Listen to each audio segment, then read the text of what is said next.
Welcome to BSC Bihar state exam में आपका स्वागत है। यह वीडियो बीएसएससी इंटर लेवल का जो वैकेंसी निकला है उसी के लिए आज हम लोग मैथ का प्रैक्टिस सेट 14 का डिस्कशन करने वाले हैं। जो एडिटोरिया द्वारा वॉल्यूम 2 के माध्यम से 15 सेट का मॉडल प्रैक्टिस बुक निकाले गए थे, उसी प्रैक्टिस बुक में से प्रैक्टिस सेट 14 के मैथ के जितने भी इंपॉर्टेंट प्रश्न पूछे गए सारे का इस वीडियो में डिस्कशन करेंगे। वीडियो शुरू करने के पहले चैनल को सब्सक्राइब कर ले, साथ ही बेल बटन को दबा दे ताकि आने वाले प्रत्येक वीडियो का नोटिफिकेशन आपको समय पे मिल सके। साथ ही इस वीडियो को ज़्यादा से ज़्यादा शेयर करें ताकि लोगों के बीच यह वीडियो आसानी से पहुंच सके। चलिए वीडियो की शुरुआत करते हैं आज के इंपॉर्टेंट प्रश्नों के साथ। पहला प्रश्न है, दिया गया 196 के कितने गुणनखंड है जो 4 से डिविजिबल है। तो सबसे पहले हमको 196 का गुणनखंड निकालना होगा। तो हमने क्या किया, 196 का एलसीएम ले लेंगे। 196 किसके कटेगा, तो देखिए सबसे छोटा संख्या से पहले डिवाइड करेंगे, 2 से डिवाइड करेंगे तो ये कट जाएगा कितना, 9 दूना 18, 8 दूना 16 यानी 98 मरते। फिर कितना से लगाएंगे, 2 से लगाएंगे, 2 से लगाएंगे तो ये हो जाएगा 4 दूना 8 और 9 दूना 18 49। अब कितना से लगेगा, 7 और 7 यानी इसका गुणनखंड 196 को जब डिवाइड किए तो हमको क्या क्या प्राप्त हो सकता है, 1 2 2 और 7 और 7। ठीक है, अब क्या करा, इसकी कितने गुणनखंड है। तो अब हमको क्या करना होगा, इसका 196 के गुणनखंड के लिए हमको 196 का पेयर खोजना होगा। देखिए 196 किससे कट सकता है, 1 से कटेगा, नॉर्मल सी बात है, 1 से कटेगा। फिर क्या करेंगे, या 1 को उठाएंगे सबसे मल्टीप्लाई करेंगे, 2 से कटेगा, फिर एक 7 से कट जाएगा। ठीक है, ये काम कंप्लीट हो जाएगा। अब देखिए 2 से उठाएंगे, ये 2 तो सिंगल काट दिया, अब 2 2 दूना 4 यानी 4 से कटेगा 196। फिर 2 से मल्टीप्लाई करेंगे 7 में यानी 14 से कट जाएगा। फिर 2 से मल्टीप्लाई करेंगे 7 में तो ये आ गया 14, 14 से कट गया। अब देखिए ये क्या हो गया, इस 2 को उठाए, ये 2 और 2 कितना हो गया, 4 यानी 4 से तो कट रहा है। अब 4 में 7 से मल्टीप्लाई, 7 28 यानी 28 से कट जाएगा, कितना, 28 से। ठीक, अब देखिए यहाँ तक कंप्लीट हो गया। अब इस 7 को उठाएंगे, 7 से किससे कटेगा, 7 गुनी 7 यानी 7 7 49, 49 से यह कट जाएगा। अब देखिए 49 हो गया, ये आ गया। अब देखिए लास्ट यहाँ 7 आ गया, 7 49, 49 को अगर 4 से मल्टीप्लाई कीजिएगा तो ये कितना, 49 आ गया। 49 को अगर हम 2 से मल्टीप्लाई करेंगे तो भी कट जाएगा, यानी हो जाएगा 9 दूना 18 और 4 8 यानी 80, 9 दूना 18 4 दूना 8 98 से कट जाएगा। आगे देखेंगे ये आ गया कितना, 2 से। अब इसको 4 से मल्टीप्लाई करेंगे तो कितना आ जाएगा, 9 चक 36 कि 6 हासिल थे, 4 चौको 16 17 18 के 196 से कट जाएगा। ठीक है, अब लास्ट कितना, अब कोई संख्या से नहीं कटेगा, यानी 196 कौन कौन से कट रहा है, 1 से कटेगा, 2 से, 7 से, 4 से, 14 से, 28 से, 49 से, 98 से, 196 से।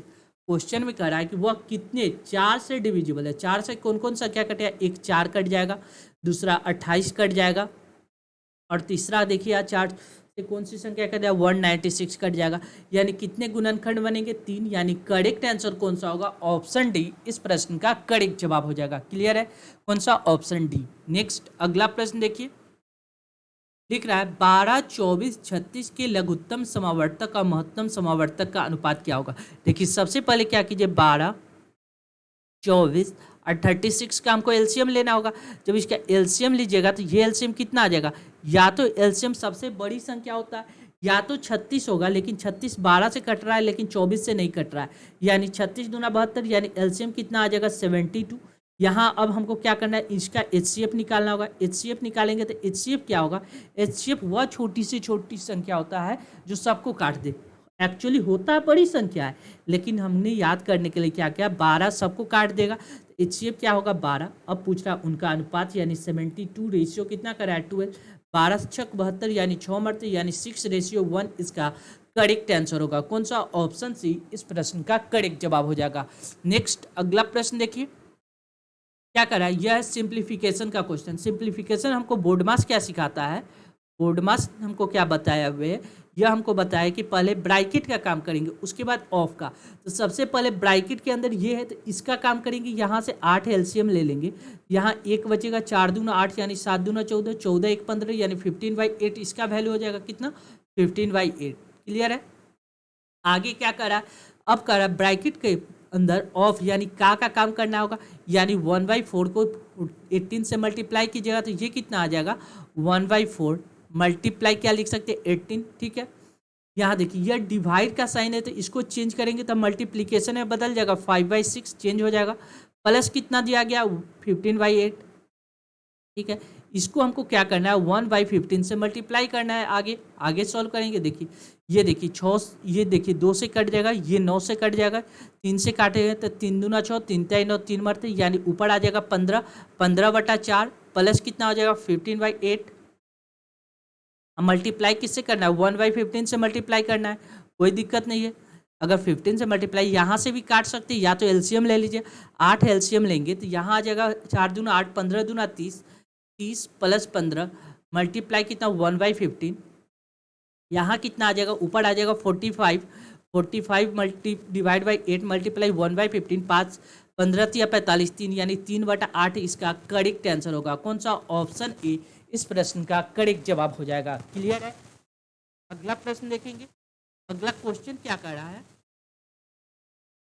लिख रहा है एक तालाब में 50 मीटर लंबा 35 मीटर चौड़ा और 2.5 मीटर गहरा तालाब की धारिता, तालाब की धारिता निकालना है तो LBH होता है लंबाई गुने चौड़ाई इंटू ऊंचाई, यानी L लंबाई कितना है 50 मीटर, चौड़ाई कितना है 35 मीटर, ऊंचाई कितना है 2.5, बस इसको मल्टीप्लाई कर देना है।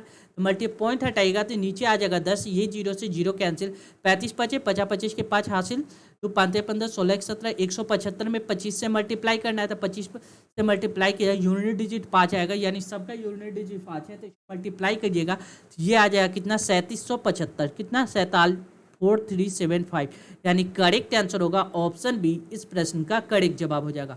आप इसको 175 को 25 से मल्टीप्लाई कीजिएगा तो आपको इतना आ जाएगा। क्लियर है। नेक्स्ट अगला प्रश्न देखिए क्या कह रहा है, यदि दो संख्या a और b का लघुत्तम समावर्तक 60 है, यानी एलसीएम कितना होगा a इंटू बी एलसीएम होगा, ये कितना दिया गया 60, इसका महत्तम समावर्तक 15 है, तो उनका मध्य अनुपात क्या होगा। कोई भी दो संख्या का मध्य अनुपात क्या होता है √a इंटू बी, मध्य अनुपात क्या होता है √a इंटू बी। क्लियर है। अब क्या करा है, दो संख्या a और b का लघुत्तम समावर्तक कितना है, हमको क्या पता दिया गया है, दो संख्या दिया गया a और b, उसका एलसीएम दिया गया है इतना और एचसीएफ इतना दिया गया, तो हमको क्या पता है पहली संख्या first number multiply second number, पहली संख्या गुने दूसरी संख्या बराबर क्या होता है एलसीएम मल्टीप्लाई एचसीएफ, ये हमको पता है। यहाँ पहली संख्या a दिया गया, दूसरी संख्या b दिया गया, इसका एलसीएम कितना दिया गया 60, इसका एचसीएफ कितना दिया गया 15, यानी a इंटू बी का वैल्यू कितना हो गया 60 गुने 15।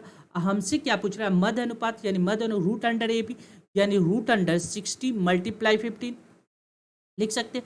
60 को क्या लिख सकते हैं 15 चौका 60, 15 2 है तो एक 15 बाहर निकल जाएगा, इस 4 में से एक 2 बाहर निकल जाएगा, यानी इसका मध्य अनुपात कितना हो जाएगा 30, यानी करेक्ट आंसर कौन सा होगा ऑप्शन ए इस प्रश्न का करेक्ट जवाब हो जाएगा। क्लियर है। नेक्स्ट अगला प्रश्न देखिए, दो संख्या x और y इस प्रकार है कि x का 18% और y के 8% का योग x के 22% और y की 36% के योग का 1/3 है। x और y का अनुपात ज्ञात कीजिए। बस इस क्वेश्चन को सिंप्लीफिकेशन करके सॉल्व कर देना है।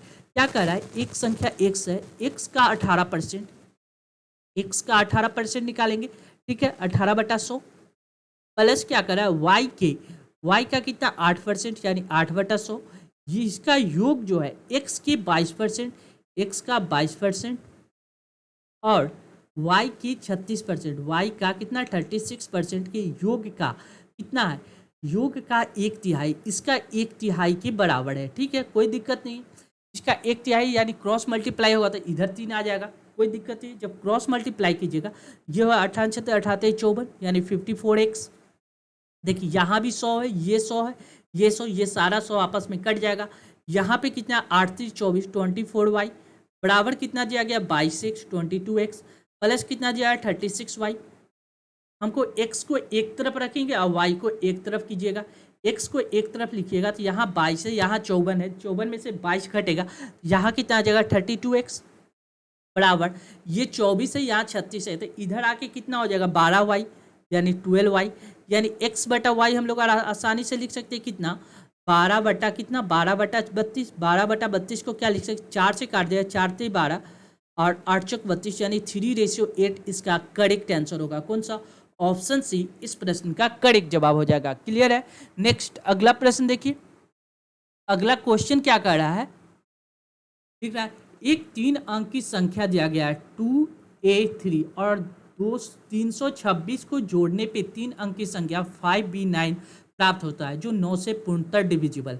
देखिए 5v9 9 से डिविजिबल है, तो 9 से कोई संख्या कब डिविजिबल, जब उसका सम 9 से डिविजिबल है, यानी यह संख्या तो 9 से डिविजिबल है, बचा कितना 5 और b, 5 और b इन दोनों का सम कितना होना चाहिए, या तो 9 होना चाहिए या 9 का मल्टीपल होना चाहिए, यानी यह जो होगा सिंगल डिजिट होगा, बी क्या होगा, सिंगल डिजिट होगा, सिंगल डिजिट होगा। सिंगल डिजिट होने के लिए बी का वैल्यू कितना रख सकते हैं, 4 रख सकते हैं, तब यह 9 से कट जाएगा, 5 और 4 9। अगर यह 18 होता, तब देखिए यह 18 होता, इसको हमको क्या रखना पड़ता है, देखिए 5 3 13 रखना पड़ता है, यानी बी की जगह पे 13 हम नहीं रख सकते, डबल डिजिट नहीं रख सकते, यानी बी का केवल और केवल एक वैल्यू होगा, वह कितना 4। ये बात तो हमको क्लियर हो गया, यानी 2a3 प्लस कितना दिया गया 326 बराबर कितना दिया गया 5, बी की जगह हमने कितना निकाल दिया 4, बी की जगह पे 4 रखेंगे और यहाँ 9 दिया गया। देखिए 3 और 6 को जोड़ के 9 आ रहा है, यहाँ कोई दिक्कत नहीं है। अब देखिए आगे क्या करा है, 2 और कितना को जोड़ेंगे तो 4 आना चाहिए, तो 2 और 2 को जोड़ेंगे यानी ए का वैल्यू कितना आ गया 2, ए का वैल्यू 2 आ गया और बी का वैल्यू हमको कितना निकाल के लिए है 4। हमसे पूछ रहा है ये वाला इक्वेशन यहाँ फॉलो कर देना, 5 ए की जगह पे 2 रखेंगे -2 इंटू बी के जगह पे 4 रखेंगे, यानी 5 दूना 10, 10 - 8 कितना हो जाएगा 2, यानी करेक्ट आंसर कौन सा होगा, ऑप्शन बी इस प्रश्न का करेक्ट जवाब हो जाएगा। कौन सा, ऑप्शन बी। क्लियर है। नेक्स्ट अगला प्रश्न देखिए, 3 मित्र है ए बी सी एक वृत्ताकार स्टेडियम में एक ही बिंदु से एक साथ दौड़ना प्रारंभ करते हैं तथा वे एक चक्कर 24 सेकंड 36 सेकंड और 30 सेकंड में पूरा करते हैं, कितने समय के बाद वे पुनः मिलेंगे। जब भी ऐसा क्वेश्चन हो तो हमको क्या करना है, एलसीएम निकालना है। एलसीएम किसका, 24 36 और 30 का एलसीएम निकालिए, 24 36 और 30 का एलसीएम निकालिएगा तो ये कितना आ जाएगा 360 एलसीएम प्राप्त हो जाएगा। ठीक है, जब एलसीएम 360 सेकेंड, जबकि क्वेश्चन ऑप्शन में क्या जाए मिनट में, तो 360 को मिनट में बदलने के लिए 60 से डिवाइड कीजिए, 60 से डिवाइड किया 6 36 यानी 6 मिनट, यानी करेक्ट आंसर कौन सा होगा, ऑप्शन ए इस प्रश्न का करेक्ट जवाब हो जाएगा। क्लियर है। नेक्स्ट अगला प्रश्न देखिए, अगला क्वेश्चन क्या कर रहा है, यह बहुत इंपॉर्टेंट प्रश्न है। एक शहर की जनसंख्या में 60% आदमी और 40% औरत शादीशुदा है, यह मानते हुए कि किसी भी आदमी और औरत ने एक से ज़्यादा शादी नहीं की है और जनसंख्या में कुल कितने लोग शादीशुदा है। देखिए यह मानना है कोई भी व्यक्ति एक व्यक्ति से एक ही व्यक्ति शादी करेगा। एक शहर की जनसंख्या में मान लीजिए टाउन का बात करें, उसमें 60% आदमी है, यानी मैन का बात कीजिएगा तो 60% का फ्रैक्शन वैल्यू देखिएगा, 60% का फ्रैक्शन वैल्यू हो जाता है कितना 3/5, 3/5। अगर एक शहर में मैन की संख्या, यहाँ देखिए एक शहर में मैन की संख्या कितना होना चाहिए, मैन की संख्या अगर 5 है, उसमें शादीशुदा कितना होगा, मैरिज मैन कितना होगा, मैरिज, देखिए इसको इस तरह से डायग्राम नहीं ऐसे लिखते, देखिए एक तरफ मैन है, एक तरफ मैन होगा, ठीक है, और वहाँ ऊपर लिखते हैं मैन का टोटल नंबर कितना, और यहाँ पे हो जाएगा शादीशुदा मैरिज मैन, मैरिज, ठीक, मैन टोटल मैन यहाँ कितना है टोटल, अब मैरिज कितना है। देखिए हमको क्या कह रहा है कि एक शहर में 60% आदमी है, अगर हमने क्या किया टोटल मैन 5 है तो उसमें से शादीशुदा कितना होगा 3 होगा, ठीक है, यह रेशियो की मैं बात कर, एक्चुअल वैल्यू का बात नहीं कर रहा है, ठीक है।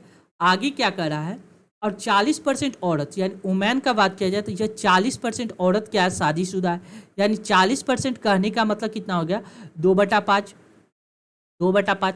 अगर वुमेन कितना होना चाहिए 2, वुमेन अगर 5 है तो जिसमें से 2 व्यक्ति शादीशुदा है, लेकिन क्वेश्चन में क्या कर रहा है, यह एक ही शहर का बात कर रहा है, एक शहर में एक मैन किससे शादी करेगा, एक वुमेन से शादी करेगा, यानी जितना आदमी होगा उतना ही औरत शादीशुदा होने चाहिए, यानी कहने का मतलब दोनों का फ्रैक्शन सेम होना चाहिए, यहाँ मैन शादीशुदा 3 है, यहाँ 2 है, तो दोनों को बराबर करने के लिए हमने क्या किया, ऊपर क्या करते हैं, देखिए यहाँ मैन 3 शादीशुदा है, यहाँ वोमेन 2 शादीशुदा है, जबकि दोनों बराबर होना चाहिए क्योंकि एक ही परिवार का है, यानी ऊपर 2 से मल्टीप्लाई कर देंगे तो नीचे कितना से मल्टीप्लाई करना होगा, 3 से, दोनों बराबर हो जाएगा। अब नया रेशियो क्या बन जाएगा, देखिए यह रेशियो कन्वर्ट होकर क्या बन गया, नया रेशियो, टोटल मैन कितना हो गया, 2 से मल्टीप्लाई किए तो ये हो गया 10, और शादीशुदा मैन कितना हो गया, 3 दूना 6।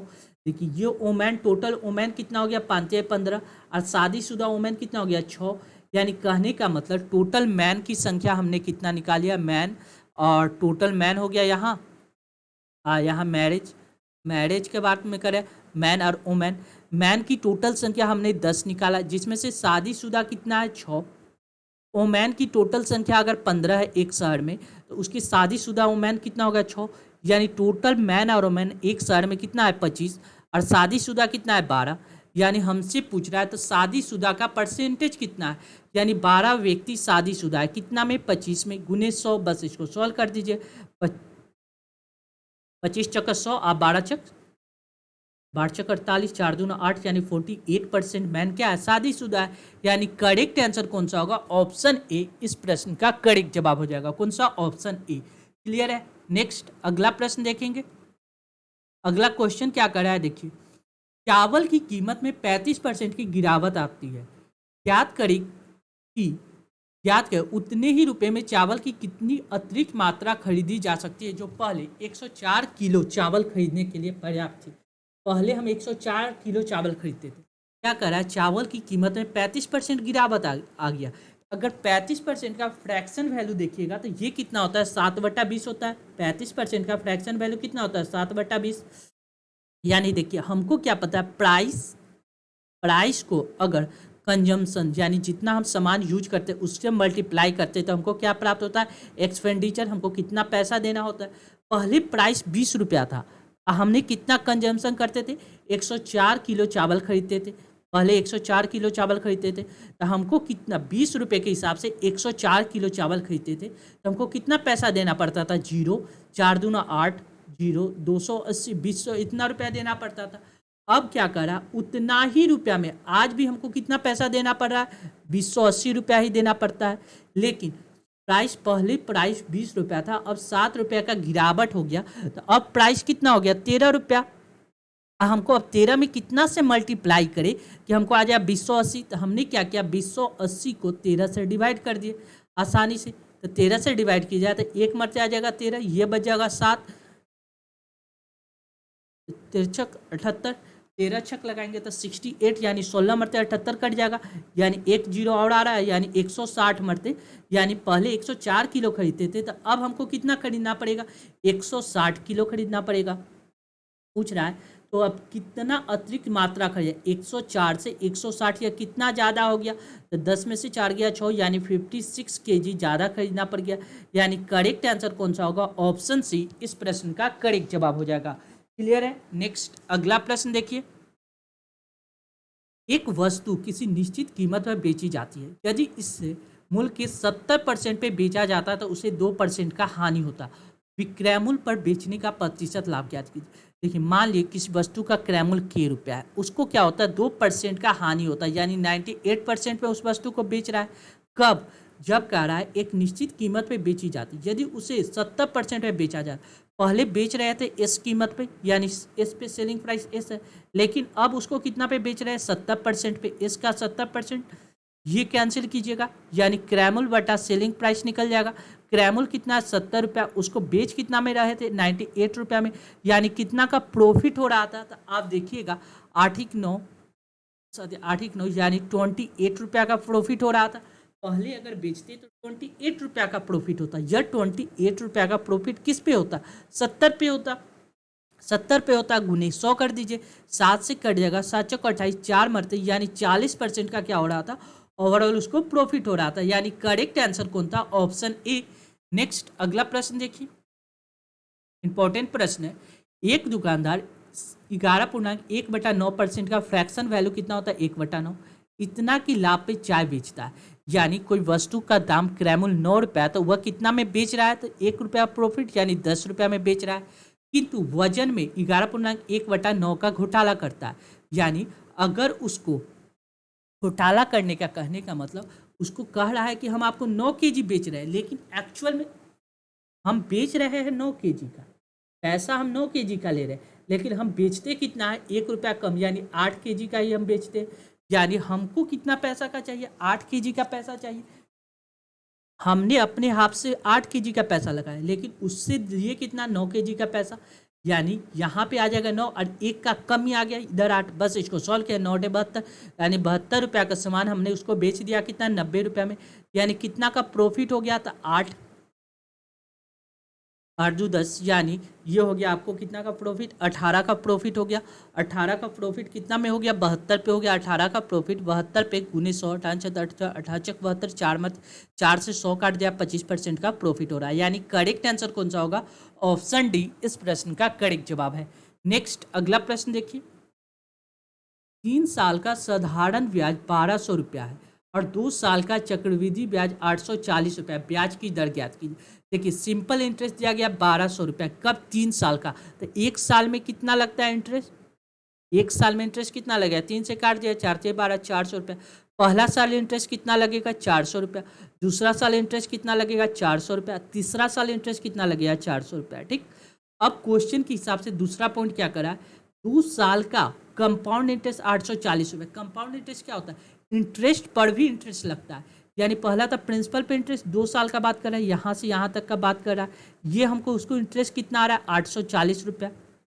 देखिए 400 और 400 रुपया, 800 रुपया तो इंटरेस्ट लगेगा, लेकिन उसको 40 रुपया इंटरेस्ट एक्स्ट्रा लग रहा है। यह 40 रुपया क्यों लग रहा है, इस इंटरेस्ट पे इंटरेस्ट लग रहा है। यानी इस 400 पे इंटरेस्ट हमको कितना आ रहा है, 40 रुपया। यानी 400 पे 40 रुपया इंटरेस्ट आया तो कितना परसेंट इंटरेस्ट आ गया, 40 रुपया इनका इंटरेस्ट 400 पे गुने 100, यानी ये कट गया, यानी 10%। यानी रेट ऑफ इंटरेस्ट कितना आ गया, 10%।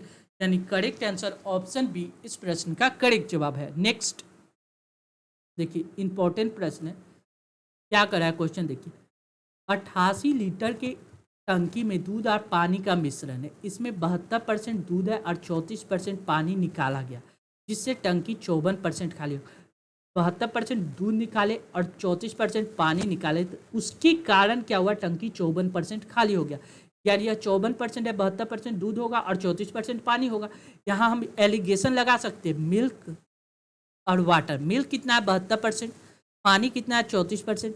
इसका एलिगेशन लगाएगा तो यहाँ 54% आ जाएगा बीच में, इसका डिफरेंस लीजिएगा, एलिगेशन लगाइएगा, ये आ जाएगा 0, 3 दूँ 5 यानी 20, इधर घटाइएगा तो ये आ जाएगा कितना, 8 दूँ 10 दोबारा 8, ये आ जाएगा 6, 6 में से 5 18, यानी 9 दूना 18, 10 दूना 20।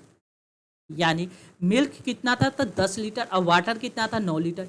यानी ओवरऑल टोटल कितना है, 10 और 9 19 लीटर, 19 यूनिट का वैल्यू कितना है, 88 लीटर। मिल्क और वाटर दोनों मिक्स था, 88 लीटर।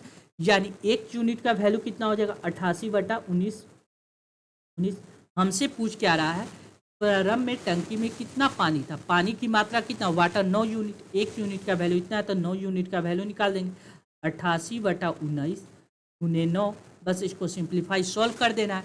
जब इसको सॉल्व कीजिएगा तो ये आपको आ जाएगा लमसम में कितना, ये आपको आ जाएगा 41.4% के आसपास आ जाएगा, कितना, 41.4 लीटर। यानी करेक्ट आंसर कौन सा होगा, ऑप्शन सी।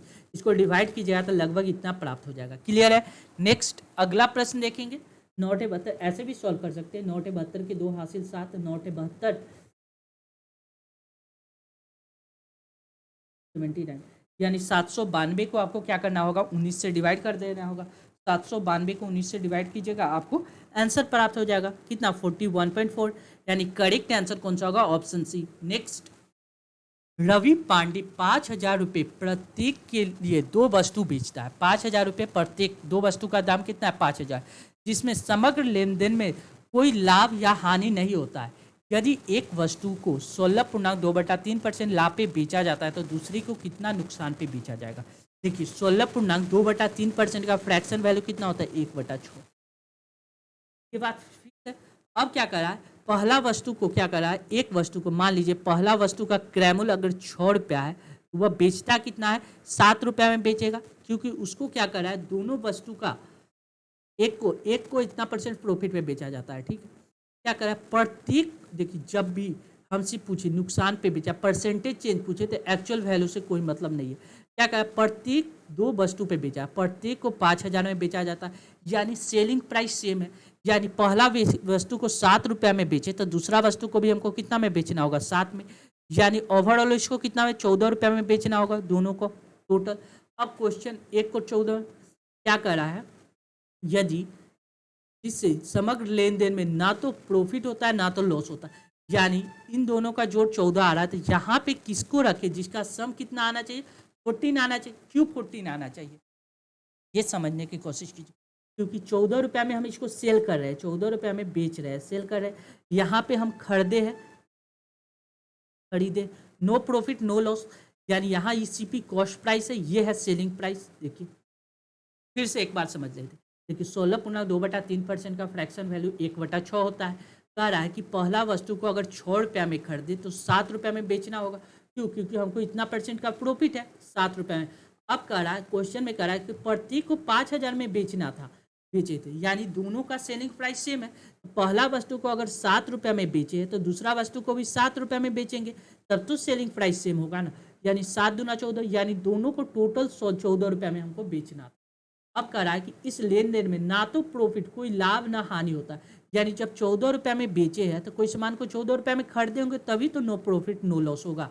यानी इस दूसरा वस्तु को हमको कितना में बेचना होगा, कितना में खरीदना होगा, 6 में से 14 घटाइएगा तो ये बचेगा कितना, 8। यानी दूसरा वस्तु को हमको क्या करना था, 8 रुपया में खरीदे थे, तब उसको हमको कितना, 7 रुपया में बेचे। यानी हमको अब क्या करा, कितना का लॉस हो रहा है, तो 1 रुपया का लॉस हो रहा है। 1 रुपया का लॉस कितना पे हो रहा है, 8 पे, गुने 100। बस इसको सॉल्व कर देना, 4 से काट दिया, 4 दूना 8 और 25 चौको 100, यानी 12.5%, 12.1/2% का क्या होगा, लॉस पे बेचना होगा। करेक्ट आंसर कौन सा होगा, ऑप्शन सी। नेक्स्ट अगला प्रश्न देखिए, पीतल में तांबे और जस्ते का अनुपात 7:3 है, जिसमें 200 kg पीतल है, तो तांबे की मात्रा कितना है। पीतल दिया गया जिसमें पीतल में 7% तांबा है और 3% जस्ता है। एक तरफ तांबा है और एक तरफ जस्ता है, ठीक। इन दोनों का सम कितना हो जाए, 7 3 10। ये 10 यूनिट क्या है, पीतल है। यह 10 यूनिट का वैल्यू दिया गया 200, यानी 1 यूनिट का वैल्यू कितना हो जाएगा, 20। हमसे पूछ रहा है तांबे की मात्रा कितना, तांबा की मात्रा कितना, 7 यूनिट। 1 यूनिट का वैल्यू 20 है, तो 7 यूनिट का वैल्यू कितना, 7 दूना 14, 140। यानी करेक्ट आंसर कौन सा होगा, ऑप्शन डी इस प्रश्न का करेक्ट जवाब हो जाएगा। क्लियर है। नेक्स्ट अगला प्रश्न देखिए, ए 180 रुपये प्रति घंटे काम करता है और वह एक दिन में 7 घंटे काम करता है। 180 रुपया 1 घंटा का लेता है और एक दिन में वह कितना, 7 घंटे काम करता है। बी 160 रुपये प्रति घंटे कमाता है और प्रतिदिन 5 घंटे काम करता है। ए और बी का दैनिक वेतन क्या होगा। देखिए ए और बी का दैनिक वेतन का रेशियो पूछ रहा है। ए 1 घंटा में कितना, 180 रुपया कमाता है और एक दिन में कितना, 7 घंटा काम करता है, ठीक है।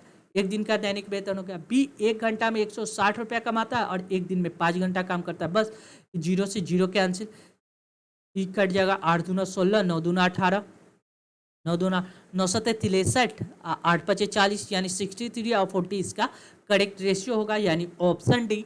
नेक्स्ट अगला प्रश्न देखिए, अगला क्वेश्चन क्या कर रहा है, सोमवार बुधवार और शुक्रवार का औसत तापमान 41 है। यहाँ लिख सकते हैं सोमवार प्लस बुधवार प्लस क्या करे, शुक्रवार, ठीक है। इनका एवरेज दिया गया 41। हमने क्या किया, टोटल का सम निकाल दे, 3 से मल्टीप्लाई कर देंगे तो 41 यानी 4 से 12 यानी 3 123 हो गया इसका टोटल। अब क्या करें, बुधवार गुरुवार और शुक्रवार, यहाँ लिख सकते हैं बुधवार, बुध प्लस गुरु प्लस क्या करा है, शुक्र, ठीक। इन तीनों का सम कितना दिया गया है, एवरेज दिया गया है 42, तो सम कितना, 3 दूना 6, 4 से 12, 126। अब इनका डिफरेंस निकाल देते हैं, इसका डिफरेंस निकालिएगा तो देखिए क्या होगा, यहाँ माइनस माइनस माइनस और ये माइनस। देखिए शुक्र से शुक्र कैंसिल, बुध से बुध कैंसिल, यानी सोम माइनस गुरु, सोमवार माइनस गुरुवार, ये आ जाएगा। ये कितना आ जाएगा, 123 में से 126 घटाइएगा तो -3 आ जाएगा, ठीक। अब आगे क्वेश्चन में क्या कर रहा है, देखिए लिख रहा है यदि गुरुवार का तापमान 43 है, यानी इसका वैल्यू दिया गया 43, तो हमको सोमवार का तापमान निकल जाएगा। यानी सोमवार का तापमान कितना हो जाएगा, 43 माइनस में तो इधर आ जाएगा प्लस में, 43 माइनस कितना 3, यानी ये आ जाएगा 40 डिग्री। यानी करेक्ट आंसर कौन सा होगा? ऑप्शन बी इस प्रश्न का करेक्ट जवाब हो जाएगा। क्लियर है? नेक्स्ट अगला प्रश्न देखिए। एक ट्रेन की लंबाई 330 मीटर है और वह 72 किलोमीटर प्रति घंटा की गति से चल रही है। 710 मीटर लंबी प्लेटफॉर्म को पार करने में कितना समय? टाइम बराबर कितना होता है? Distance upon speed. Distance upon speed. Distance अगर ट्रेन को अपना लंबाई भी पार करना पड़ेगा और प्लेटफॉर्म की लंबाई भी पार करना पड़ेगा, तो ट्रेन की लंबाई की टोटल हो जाएगा 330 प्लस कितना 710। इसको हमको क्या करना है? स्पीड कितना है? 72। 72 क्या दिया गया है? ऊपर मीटर में, यहाँ किलोमीटर प्रति घंटा को मीटर पर सेकेंड में बदलने के लिए 5/18 से मल्टीप्लाई करेंगे। 18 चौक 72, 4 मरते कट जाएगा। ऊपर कितना आ जाएगा? 0, 3 1 4, 7 3 10, यानी 1040 ऊपर आ जाएगा। नीचे कितना आ जाएगा? 20। इसको काटिएगा, 0 से 0 कैंसिल, 2 से कट जाएगा, 2 5 10, 2 दूना 4, यानी 52 सेकेंड। यानी करेक्ट आंसर ऑप्शन ए इस प्रश्न का करेक्ट जवाब हो जाएगा। नेक्स्ट अगला प्रश्न देखिए। 3 संख्या का अनुपात 659 दिया गया। यदि पहली संख्या 20% 30 है, पहली संख्या का 20% 3 है। पहली संख्या कितना है? 6x। इसका क्या जगह संख्या कितना है? 6x है, 5x है और कितना है? 9x है। ठीक है, पहली संख्या का 20% यानी 6x का 20%, 20 25 और 1/5 30 है। ठीक है, लिख सकते हैं। यानी ये 6 से कट जाएगा, 6 25 30, 5 मरते, यानी x का वैल्यू कितना आ गया? 25। यानी संख्या कितना हो गया? 25। x यानी एक यूनिट का वैल्यू 25। क्या करा है? तीसरी और दूसरी संख्या का अंतर, तीसरी संख्या ये है और ये है दूसरी संख्या, इन दोनों का अंतर कितना? 4 यूनिट, 4x। यानी एक x का वैल्यू 25 है तो 4x का वैल्यू कितना हो जाएगा? 4 × 25 का अंतर। ठीक है, का अंतर का ये हो गया, अंतर का 50%। इसका कितना? 50% निकलेगा। 50% का मतलब 1/2। 2 से काटिया, 2 दूना 4, यानी 5 दूना 10, यानी 25 दूना 50, यानी 50 हो जाएगा। इसका करेक्ट आंसर कौन सा? ऑप्शन बी इस प्रश्न का करेक्ट जवाब हो जाएगा। कौन सा? Option B. नेक्स्ट अगला प्रश्न देखिए। कोई निश्चित राशि एक निश्चित दर पे 3 वर्ष के लिए दी जाती है। यदि 5% अधिक दर पे दी जाती है तो उसमें 600 रुपया अधिक अर्जित होता है। तो वह राशि देखिए 3 वर्ष के लिए दिया जाता है। अगर 5% अधिक दिया जाता है, 5 से 15%, यानी 15% एक्स्ट्रा प्राप्त होता। यह एक्स्ट्रा कितना के बराबर है? 600 के बराबर है। 15 चौका 60, यानी 1% का वैल्यू हो गया 40। तो हमसे निकाला है तो उसका राशि कितना? 100% हो जाएगा, 40,000। यानी करेक्ट आंसर कौन सा होगा? ऑप्शन डी इस प्रश्न का करेक्ट आंसर हो जाएगा। कौन सा? Option D. नेक्स्ट 16 मीटर लंबे, 12 मीटर चौड़े और 10 मीटर ऊंचे कमरे में रखी जा सकने वाली लंबे वास की, जब भी ऐसे लंबे वास की लंबाई ज्ञात की है तो L² प्लस B² प्लस क्या होता है? H² होता है। ये होता है वास की लंबाई, यानी √L यानी 16 का स्क्वायर कितना हो जाएगा? 256। उसके बाद B यानी 12 का स्क्वायर 144, यानी H यानी कितना? 10 का स्क्वायर 100। बस इसको ऐड कीजिए, 6 4 10 हासिल 1, 5 4 9 1 10 हासिल 1, 2 1 3, 3 1 4, 4 1 5, यानी 500। √500 को क्या लिख सकते हैं? 10√5। यानी करेक्ट आंसर कौन सा होगा? ऑप्शन सी इस प्रश्न का करेक्ट जवाब हो जाएगा। नेक्स्ट देखिए अगला प्रश्न क्या कर रहा है। जब एक पूर्णांक n को 7 से विभाजित किया जाता है तो शेषफल 3 आता है। जब 5n को 7 से डिवाइड करने पे शेषफल क्या हो जाएगा? जब n को 7 से डिवाइड करने से शेषफल 3 आता है तो 5n, 5 × 3 यानी 5 से 15 को 7 से डिवाइड कीजिए, यानी 15 को 7 से डिवाइड किया, 7 दूना 14, रिमाइंडर कितना बचेगा? 1। यानी करेक्ट आंसर कौन सा होगा? Option B. Next triangle ABC में हमको क्या करा है? एक ट्रायंगल का बात कर रहा है ABC। ठीक है, ट्रायंगल ABC में क्या कह रहा है? ट्रायंगल ABC में A और B का द्विभाजक, यानी ट्रायंगल A का द्विभाजक, यानी इसका डिवाइड करके यहाँ पे मिलाइए और यहाँ से इसका द्विभाजक यहाँ पे मिल रहा है। ठीक है, A और B का द्विभाजक त्रिभुज के भीतर बिंदु O पर मिलते हैं। यहाँ पे O पे मिलते हैं। A है ट्रायंगल A, B और C है। ठीक है, इसका जब इंटरनल द्विभाजक करते हैं, यानी ये अगर अल्फा है तो ये भी क्या होगा? अल्फा।